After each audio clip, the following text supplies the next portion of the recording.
संत रोहिदास चौक मोची कॉर्नर तर्फे दरवर्षाप्रमाणे याही वर्षी ब्लँकेट वाटण्याच्या कार्यक्रमाचे आयोजन करण्यात आलेले होते. आपण सर्वांनी सर्वतोपरी आम्हाला जी मदत केली त्याबद्दल आपणा सर्वांचे खूप खूप आभार.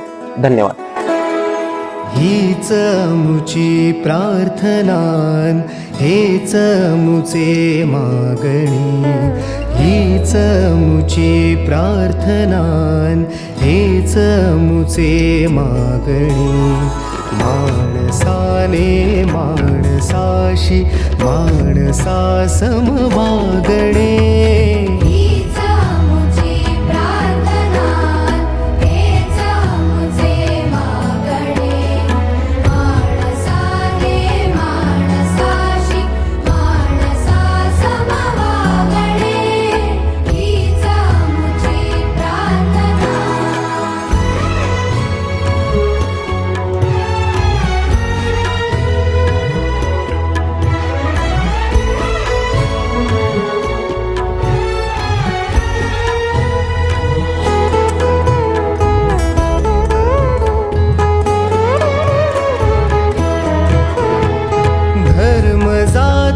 प्रांत भाषा द्वेष सारे संपू